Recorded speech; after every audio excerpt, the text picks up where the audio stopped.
All right, hello everybody. Welcome back. Today we are doing our fifth lecture of algebraic topology.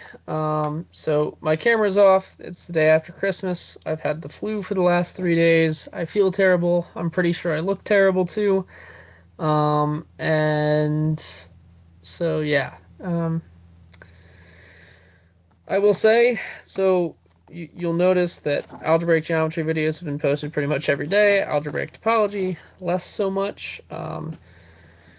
We have, I think, 3 weeks left in my break. And I'm gone for really 4 of those days at the joint math meetings, which of course is a good reason to be gone.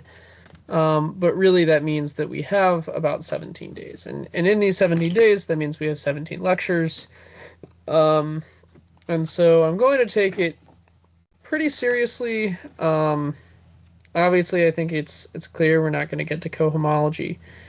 But that's honestly, that would be insane if we did, right? Even with a lot more time.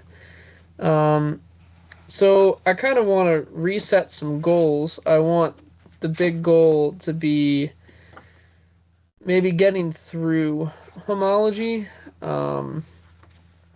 And then that way we can go slowly through the chapter on cohomology. And I mean, it would be cool if we could eventually get to homotopy theory. But my main project is algebraic geometry seminar. And so I have something of a commitment to that during the school year. So I would love to keep this going. I would love to make it like out there, but if it doesn't work, it doesn't work. It would be nice though to have covered a first class in algebraic topology, and that's kind of my goal here. So without further ado, today we are going over Van Kampen's theorem, or at least the first day of it. Hoping to get up to maybe applications to cell complexes, which at that point that's pretty much all of 1.2, and then that takes us to covering spaces. So I don't know. We'll see how far we get. I'm recording this later in the day, and I have a meeting in an hour and a half, so we'll get through what we get through. So the Van Kampen theorem gives a method for computing the fundamental groups of spaces that can be decomposed into simpler spaces whose fundamental groups are already known. By systematic use of this theorem, one can compute the fundamental groups of a very large number of spaces. We shall see, for example, that every group G has a space whose fundamental group, which is isomorphic to G. To give some idea of how one might hope to compute fundamental groups by decomposing spaces into simpler pieces, let us look at an example. Consider the space X formed by two circles, A and B, intersecting or wedge summed at a point. There we go.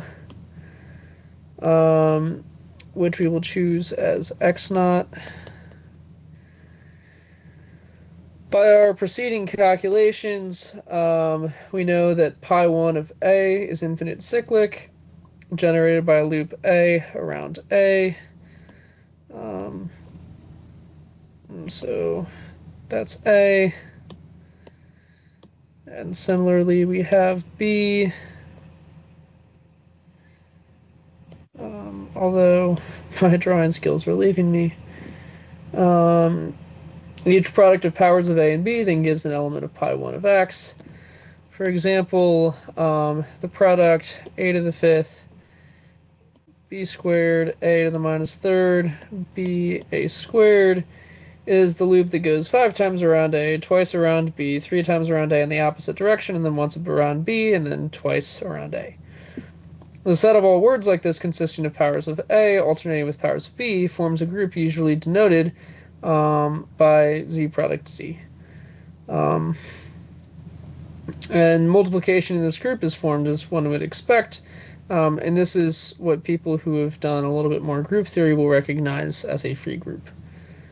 It would be very nice if such words in A and B corresponded exactly to elements of pi1, so that pi1 of X was isomorphic to the group of free words on Z and Z. So free group on V2, and we want pi1 of x isomorphic. To the free group on z squared. Van Kampen will give us that this is true. So what is the thrust of Van Kampen? It means that we can use free groups to compose fundamental groups. And from an algebraic geometry perspective, which is the one that I'm closer to having, although admittedly I have not earned the right to call myself an algebraic geometer,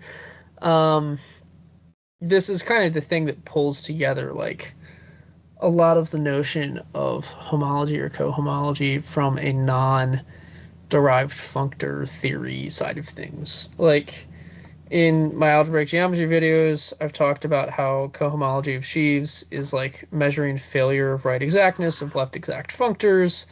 And that's sure one way to talk about cohomology.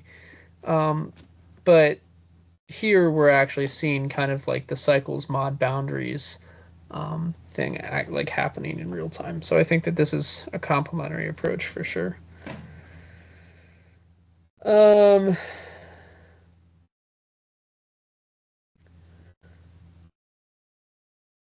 So yeah.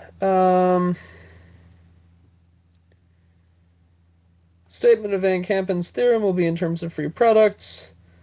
We'll make an algebraic digression to describe free products of groups. I'm not entirely sure that we need any of this except for the notation, right? I think all of this falls under stuff that has been covered in my art and study or in algebraic geometry. So if you need to go watch a session on like free groups, I'll link something in the description that goes to a video for another seminar that I run that talks about this.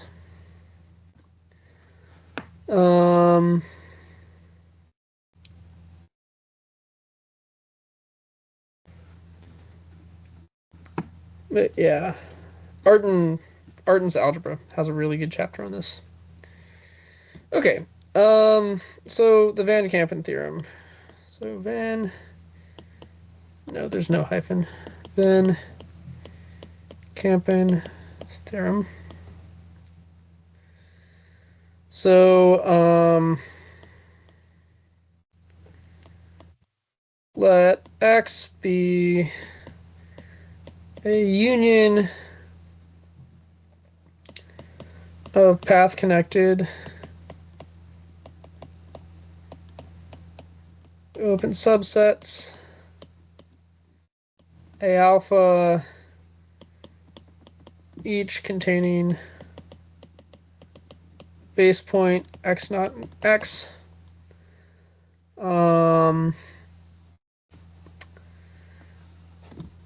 Then the homomorphism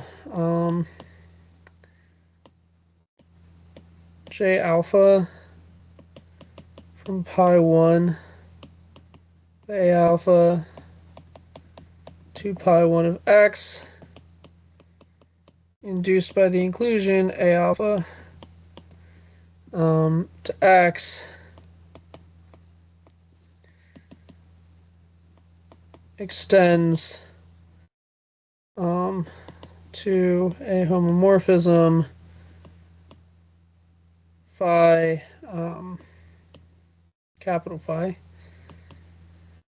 from the free product over alpha pi 1 of A alpha to pi 1 of x. Van Kampen theorem will often say that phi is surjective, but we can expect phi to have a non-trivial kernel in general. So we'll say that it is injective. I can't do the stupid arrow. There we go. Stupid arrow is done.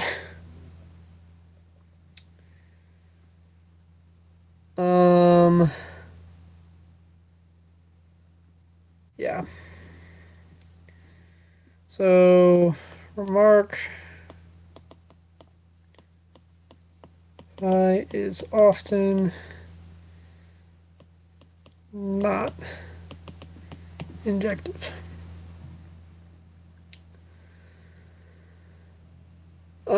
So the statement of Van Kampen's theorem is that if X is the union over alpha of A alpha, one moment.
Okay. So continuing Van Kampen's theorem. So if X is the union of these A alphas, and now my Apple Pencil isn't working. There we go. And if each intersection A alpha intersect A beta is path connected,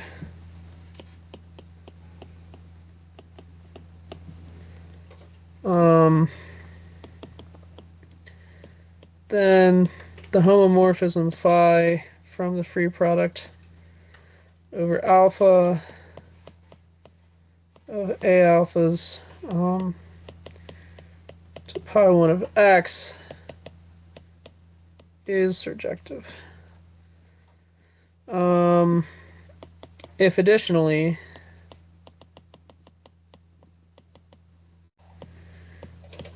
each intersection A alpha, A beta, A gamma is path connected,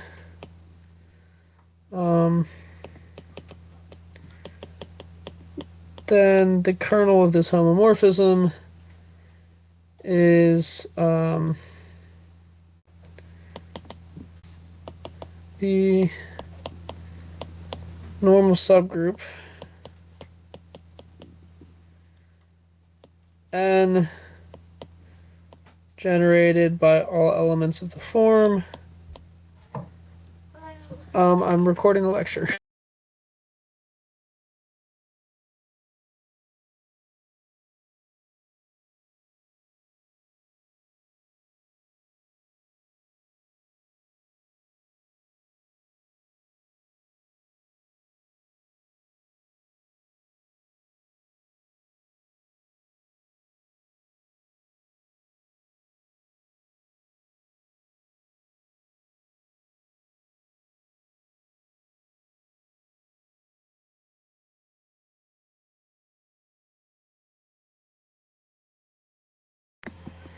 Okay.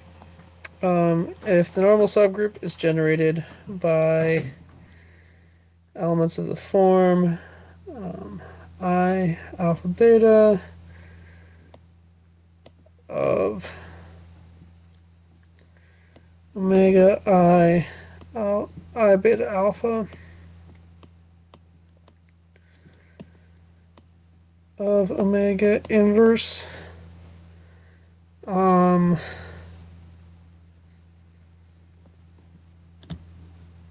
and phi induces an isomorphism pi1 of x is isomorphic to pi to the free product A alphas mod n. Now these I mappings I'm assuming are inclusions. I'm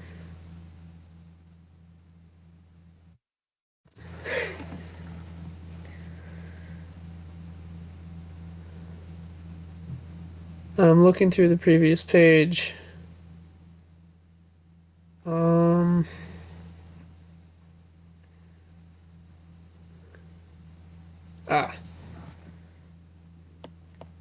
Found it. So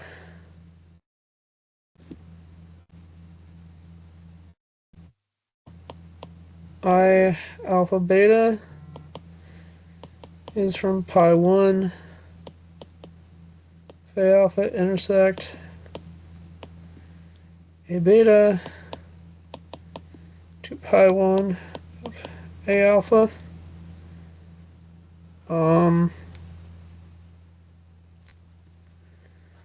And then yeah, W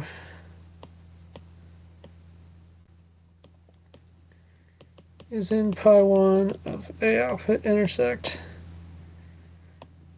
A beta.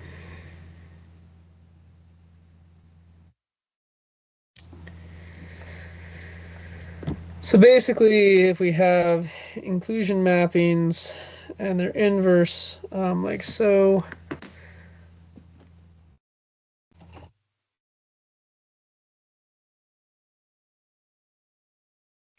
then we have an isomorphism of curve phi. Yeah, and that makes sense.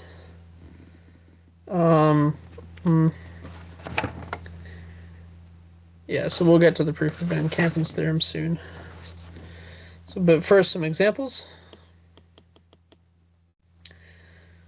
So this first example is done with wedge sums.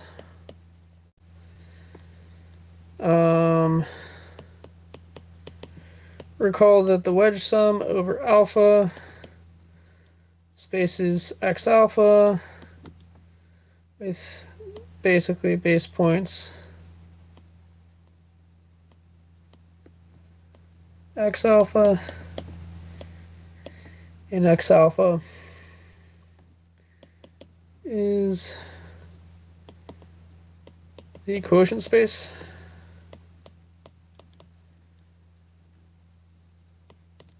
of the disjoint union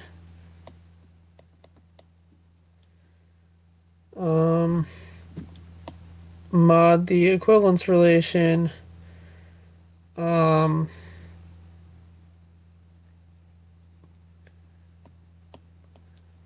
x alpha is identified to a single point.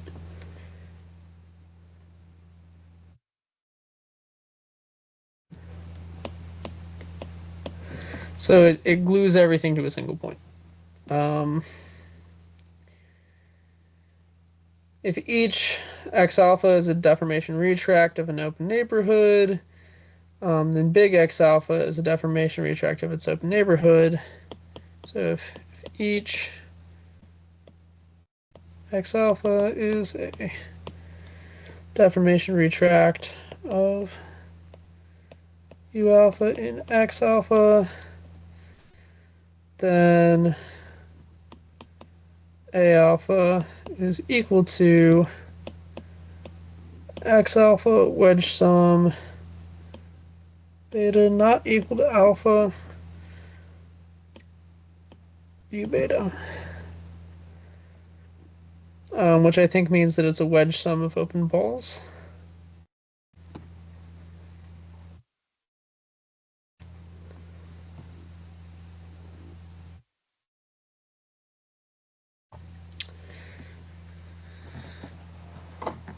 I'm kind of trying to figure out what the notation means here.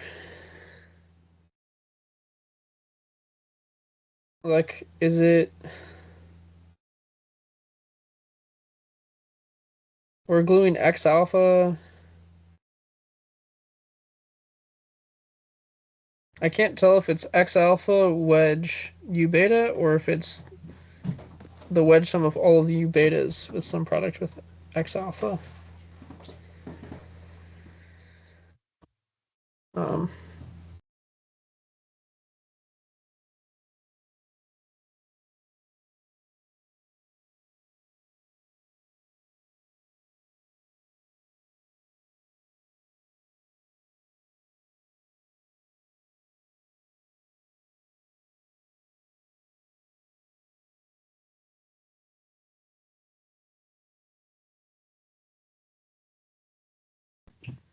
Sorry about all of the disruptions. A lot of people keep coming in the room.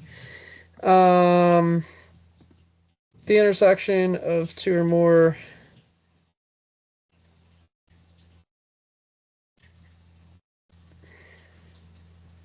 Oh, it's a different. Okay, it's that this is saying that X alpha is a deformation retract of its open neighborhood. Um,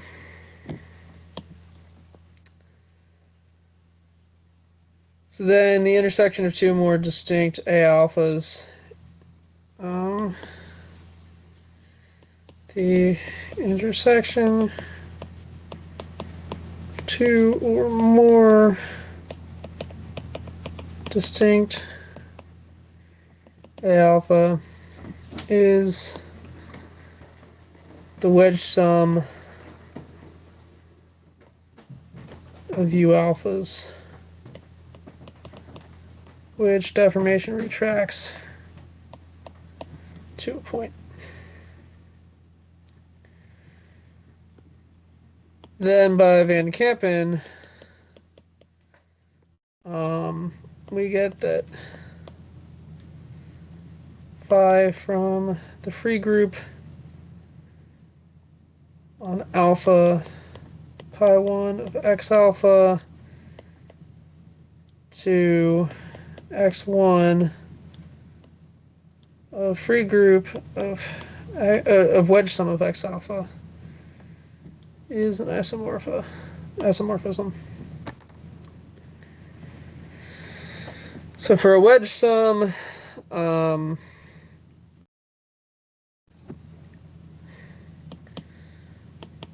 kind of the real classification of this is that pi 1 of the wedge sum of a bunch of circles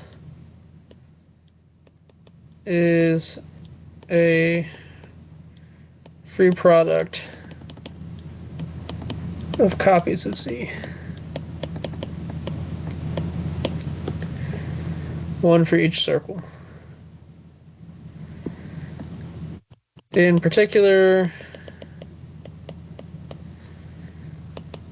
pi 1 of S1 wedge S1 is the free group generated by Z squared.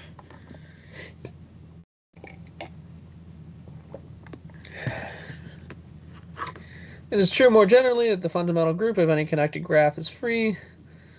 And we will show that as follows. Pi 1 of any connected graph is free.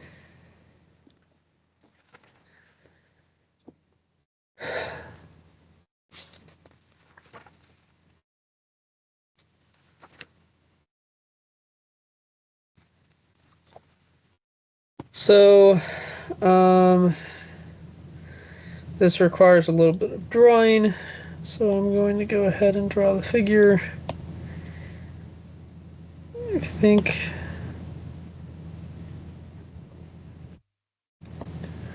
did I draw a square? I hope I draw. Yeah, it's a square.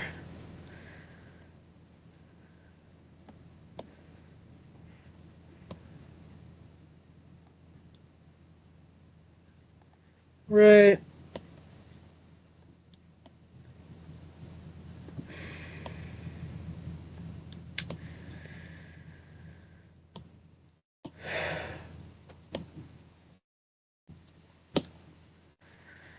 So we want to consider, and Hatcher has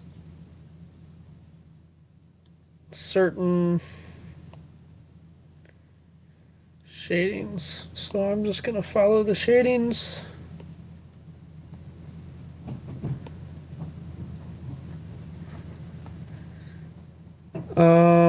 So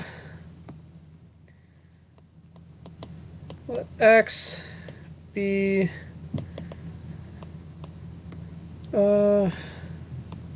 graph shown above, consisting of the 12 edges of a cube. These 7 heavily shaded edges form a maximal tree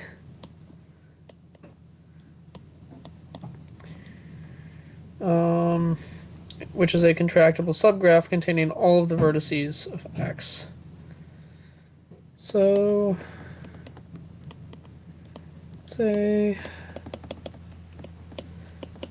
maximal tree with all vertices of X. And then our bold claim is that pi1 of X is the free product of 5 copies of Z, 1 for each edge not in T.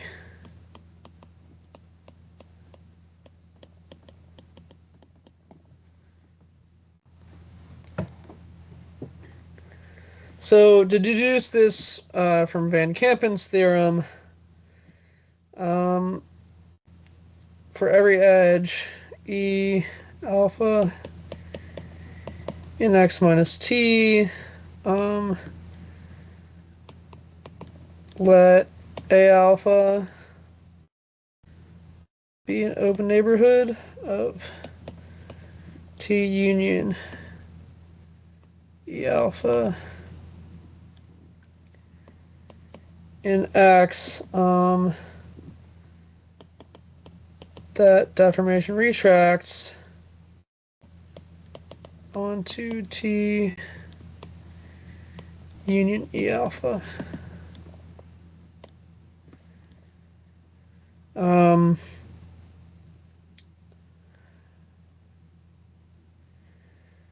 Then the intersection of 2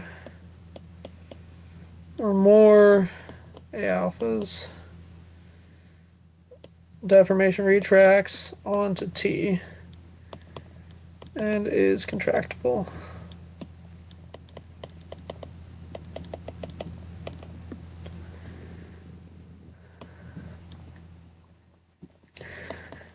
Then these A alphas cover X, which satisfies the hypothesis of Van Kampen's theorem.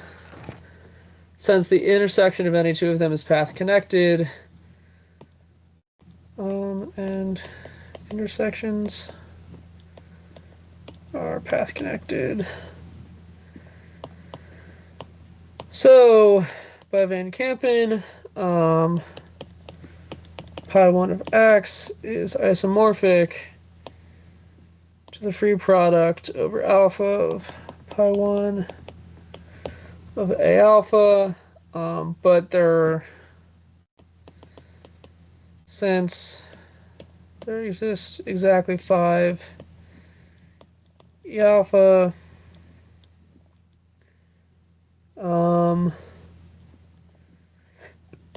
this is 5 of AI.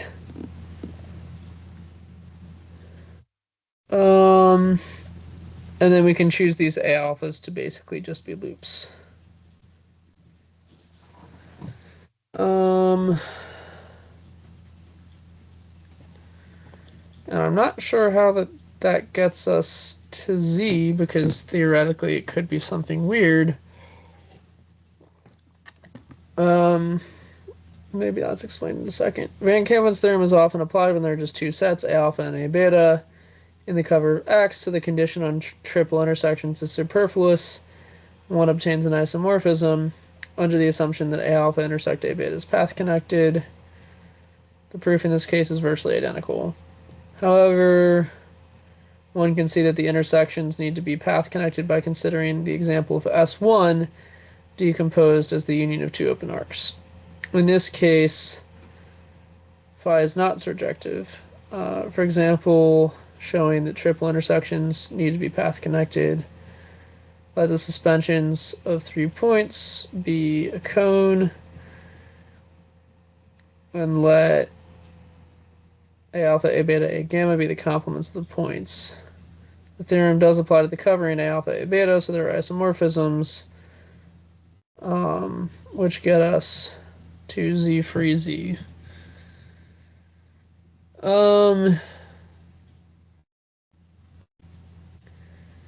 If we try to use the covering with 3 of them, which each has twofold intersections path connected, but not the triple intersection, then we get that pi 1 is the free product of z cubed, which is not isomorphic to z product z. This is actually very relevant to something I'm doing in research. I don't want to write all of this out because I want to prove Van Kampen's theorem before 7 when I have to go. But definitely read that paragraph because that's very important. Basically, our choice of an open cover determines the evaluation of the fundamental group. So remark, choice of open cover determines pi 1 of x. And so the one which is surjective is universal.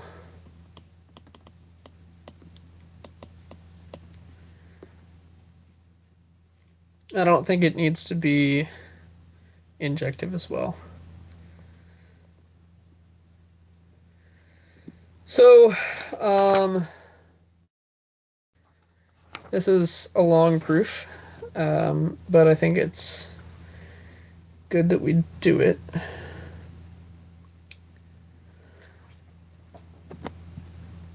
So proving Van Kampen's theorem.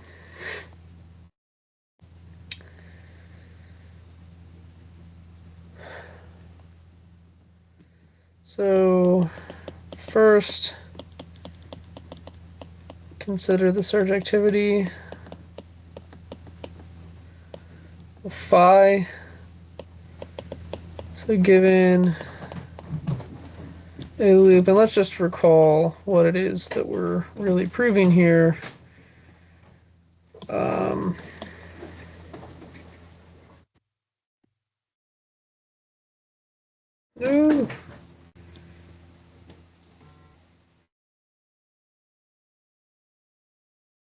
Okay, can I get all of that? Okay, so restating this, just so that we remember.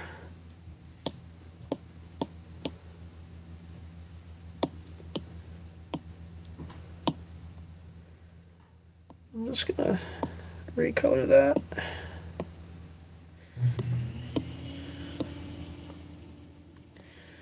So we're assuming that we have an open cover.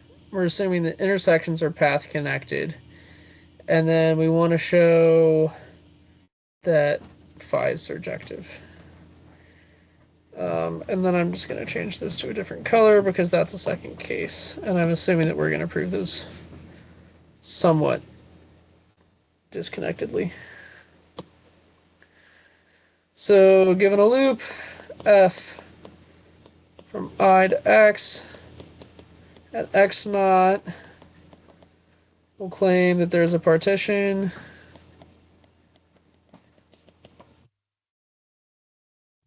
(0) 0 is equal to S naught is less than S1 is less than Sm, which is 1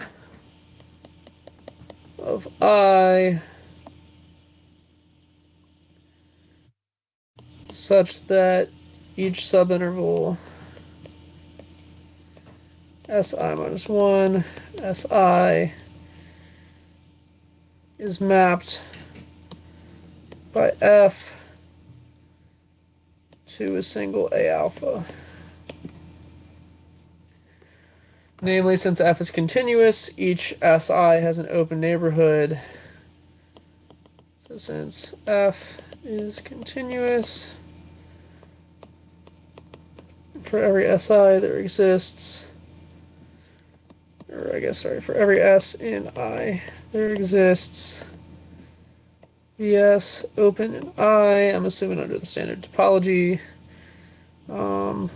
with Vs mapped by F to some A alpha.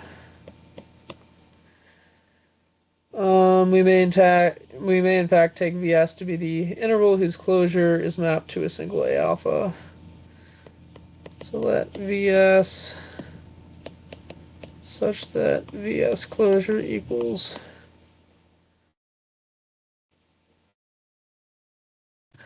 nope.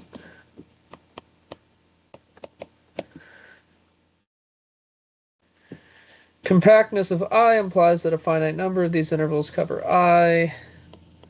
So since I is compact, Vs is finite.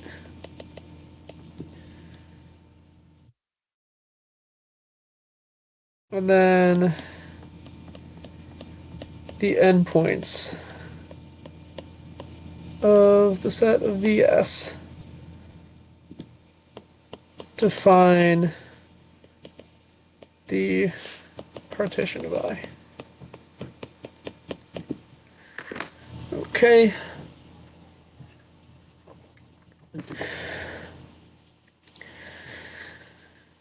Then we can denote the A alpha containing F Si minus 1 to Si by Ai, and let Fi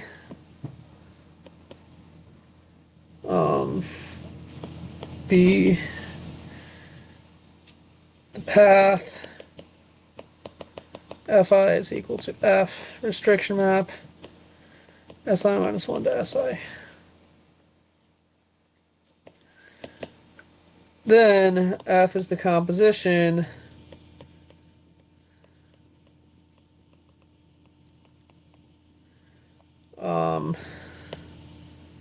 as so. Then, since Ai intersect Ai plus 1 is path connected, we can choose a path Gi in Ai intersect Ai plus 1 from x naught to F of Si in Ai intersect Ai plus 1.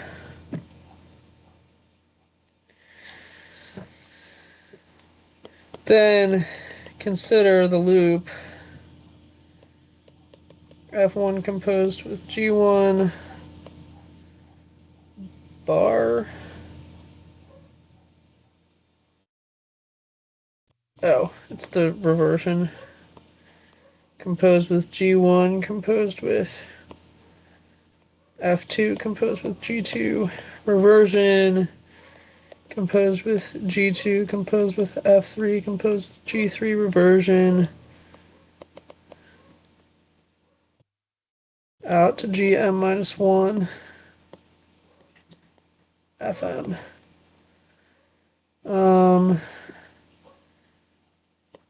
Is homotopic to F. Okay, that feels like something that should not just be one line, but that's fine. This loop is a composition of loops lined in each single AI. So then the loop class of F is in the image of phi, and phi is surjective.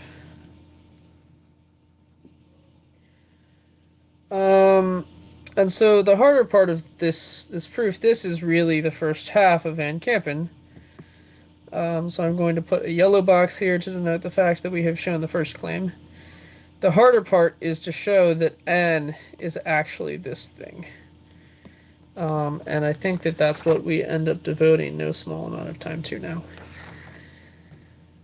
So, now we want to show that,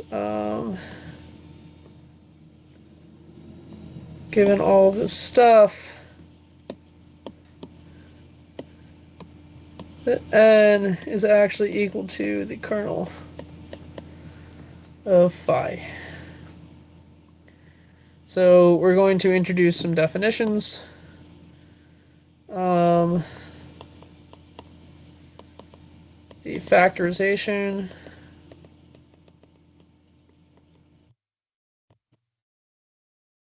f in pi1 of x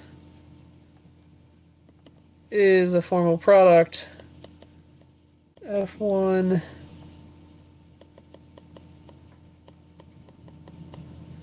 to fk, where each fi is a loop, some a alpha at base point x naught, and fi is in pi1 of a alpha is a homotopy class fi, and then f is homotopic to f1 through fk in x.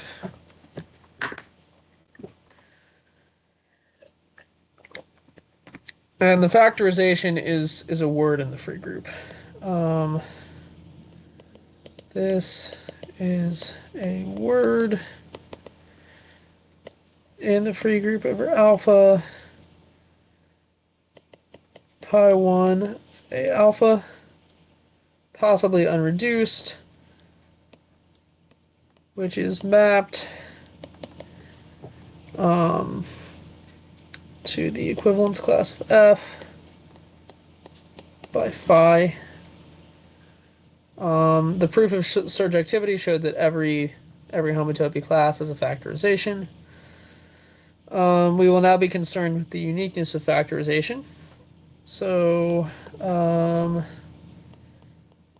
uniqueness of factorization.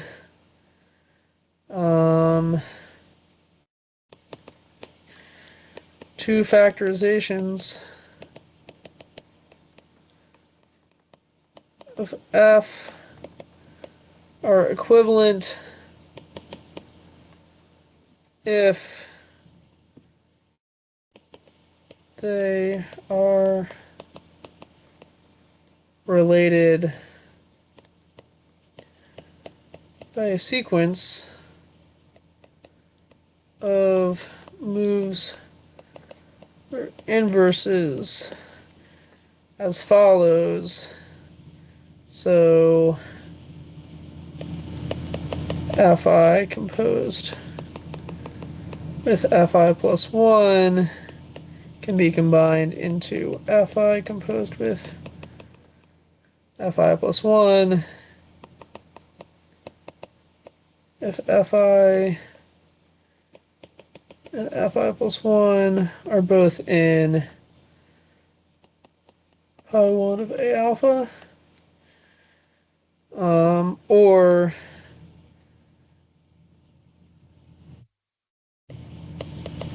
Fi pi 1 of A alpha lies in pi 1 of A beta if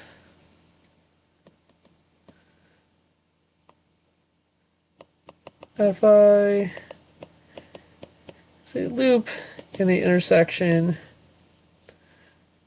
A alpha A beta. The first move does not change the element of the free group. The second move does not change the image of this element in the quotient group. So equivalent factorizations give the same element Q. Oh, and right. Q is the free group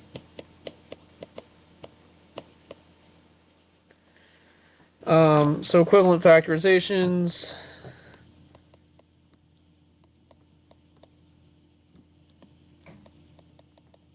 equiv are same in Q. Okay.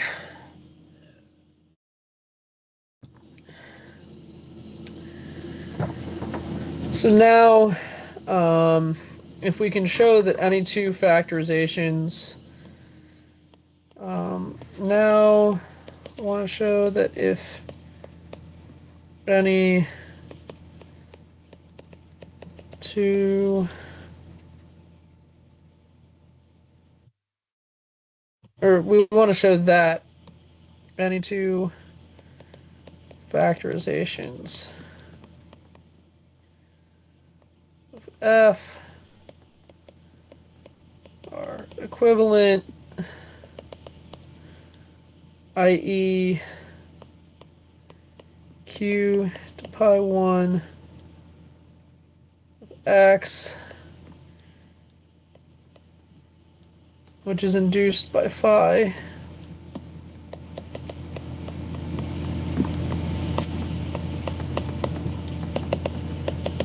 is injective. Then, by first homomorphism theorem, curve phi is n. And then the proof is complete.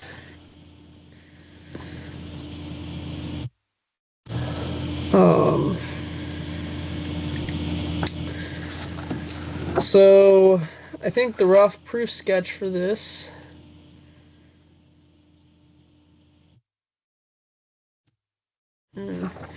that's a long proof sketch. Okay, so then let's just do it. So let F1 to Fk and F prime 1 to F prime K, no, to F prime L be two factorizations of F.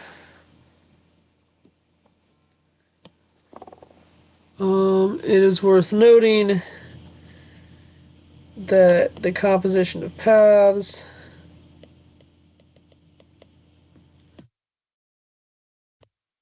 are homotopic.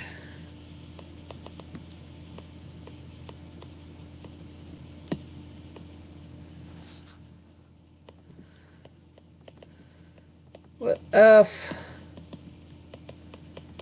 from I cross I to X be a homotopy set like the yellow homotopy, right? Then we have partitions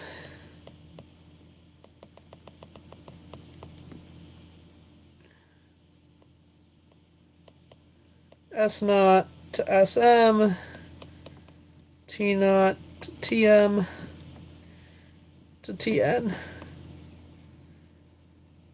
such that the rectangle Rij is equal to Si minus 1 Si and Tj minus 1 Tj is mapped by F into a single A alpha, which we will call alpha Aij. So basically, Rij gets sent by F to Aij. These partitions may be obtained by covering IXI by finitely many rectangles, using a compactness argument, then partitioning. We may assume the S partition subdivides the partitions, giving products.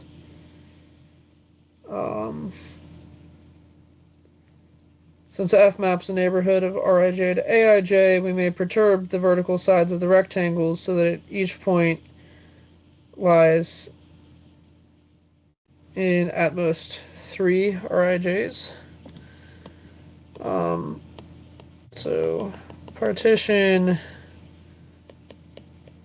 I cross I so that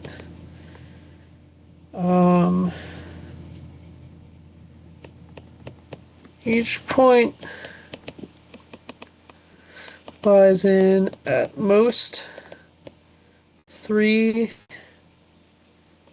Aij or Rij.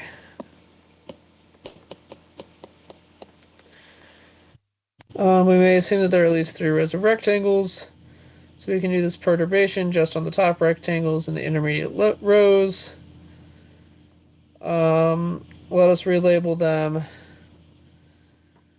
And there's an associated figure here.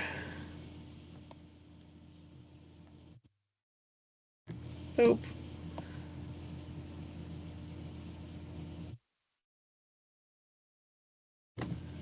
It doesn't know what to do with it. That's kind of annoying.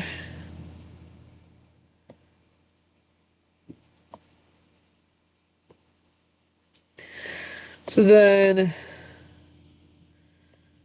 oh, and this is going to be kind of annoying. So I'm going to draw this thing that is going to be intentionally disjoint in the middle.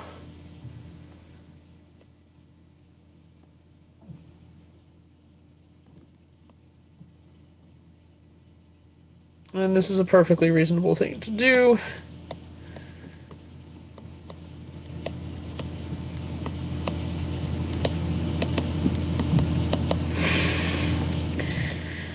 And then let R1, R2, to Rmn be the rectangles. And now it's clear that each point can only lie in 3, right? Because if we took, like, this point, that lies in 3 of them. We don't have any that lie in more than 3.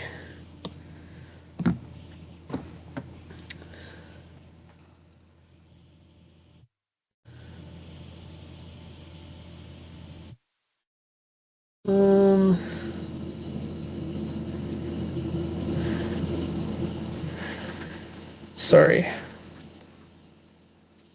I have a bit of an eye thing going on, so everything looks kind of blurry right now. Okay. 3 paragraphs left in this proof. We can do it. So remember, what do we want to show here? So we want to show that any 2 factorizations are equivalent, or that the map induced by phi is injective. So now we want to let let gamma be a path in I cross I from the left edge to the right edge.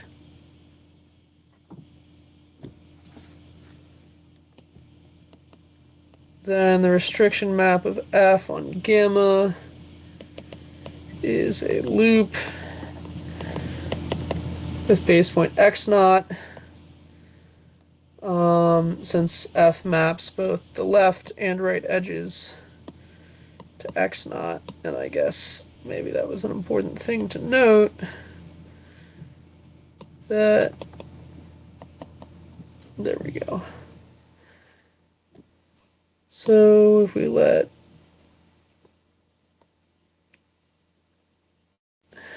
maybe that looks like that.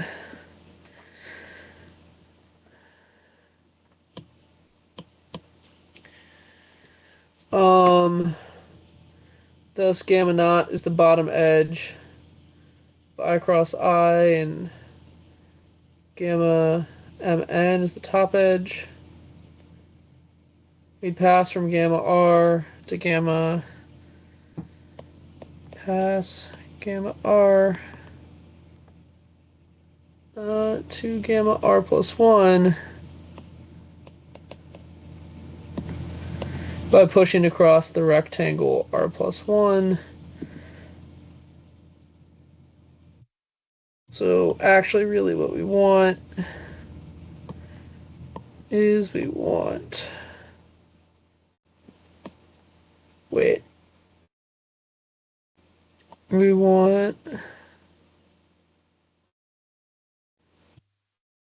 something like that, I guess.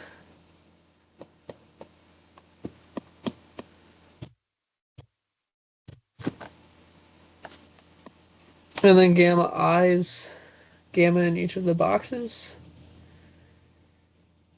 Let us call the corner of the rectangles vertices. So let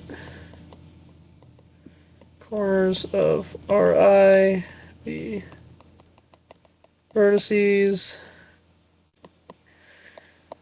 for every vertex V with FV not equal to X naught.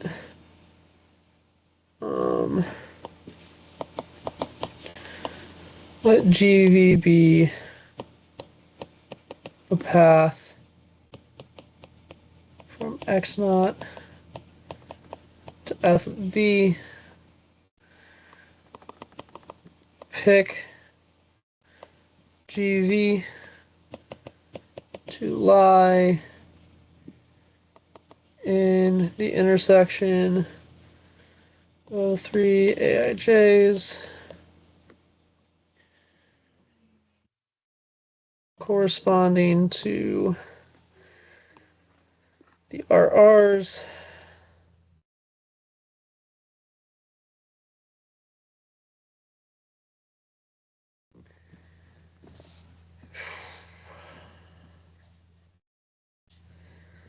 I kind of have a headache.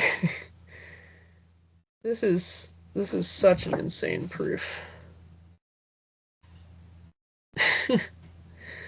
Like, this is just so not my instinct on how to prove this. I get it that this is a big deal, like this is a big theorem. But oh my god, this is just not my instinct.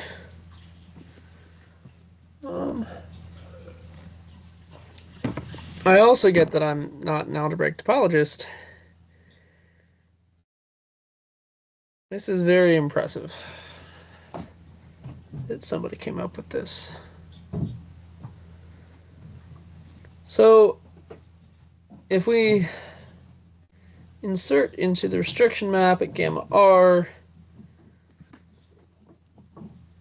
then we get different factorizations that are all equivalent. We can arrange those factorizations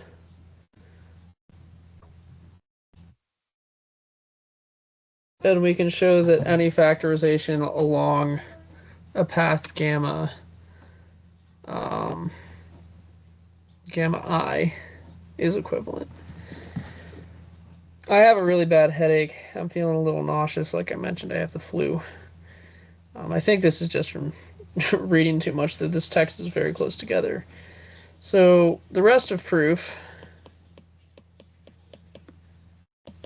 is insert restriction maps F gamma R, create factorizations, and then show equivalence by homotopy. And so bumping off like the last paragraph, Van Kampen is proven. So this is a pretty non-trivial day. We have some examples left.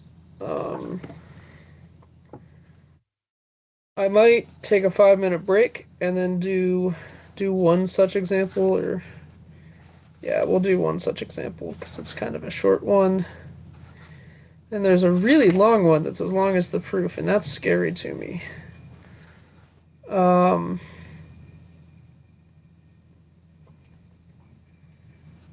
But yeah. This is definitely going to be a section where it's a good idea to do the homework. And maybe what I'll do is I'll include in the description the problems that I think look important. So, anyway, 5-minute break. I'll be back in a bit.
Okay, so let's go through an example and then finish out.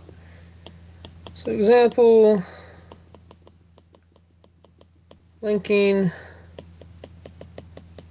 circles. So we can calculate the fundamental groups of three spaces discussed in the introduction to this chapter, the complements in R3 of a single circle, two unlinked circles and two linked circles. So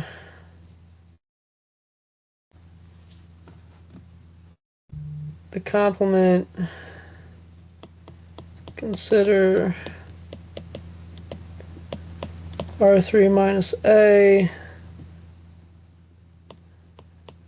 is a single circle which deformation retracts onto a wedge sum of S1 wedge a sphere.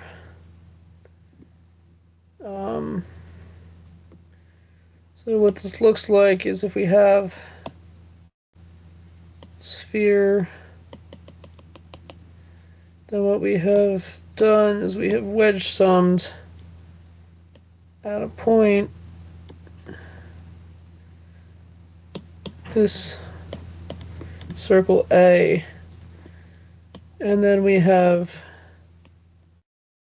at some point linked it by wedge sum. And this detracts through here.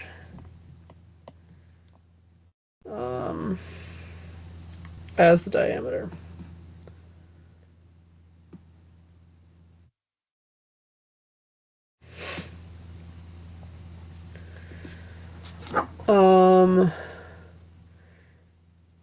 So yeah, this deformation retracts to S1 wedge S2. Then we obtain isomorphisms pi 1 of R3 minus A is isomorphic to pi 1 of S1 wedge S2, which is isomorphic to Z since the fundamental group of the sphere is 0.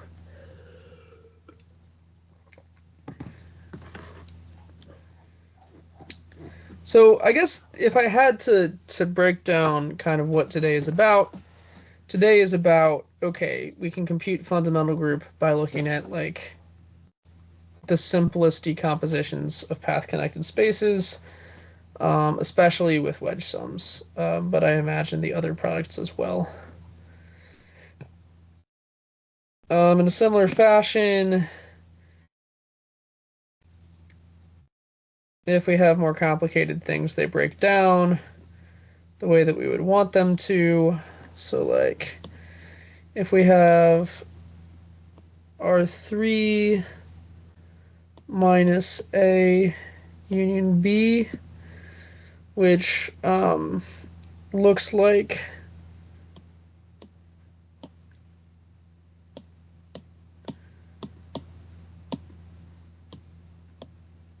this, except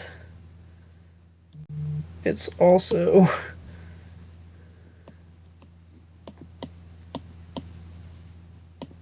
this.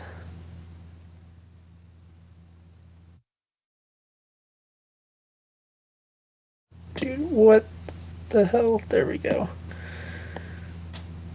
And if we have a second ring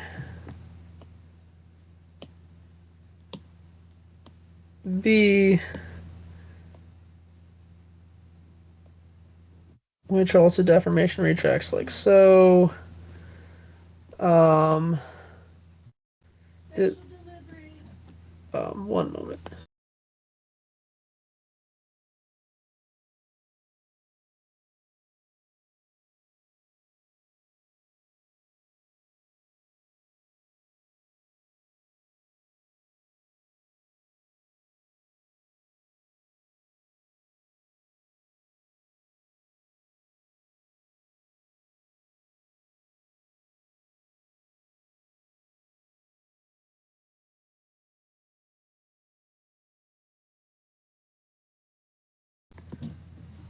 Anyway, this deformation retracts to S1, wedge S1, wedge S2, wedge S2. And so naturally, this gives that pi 1 R3 minus A union B is equal to pi 1 of S1 wedge S1, which is equal to Z free group of Z. And if they're linked, if A and B are linked, then A union B is isomorphic to the torus wedge product, like so, which is the same fundamental group.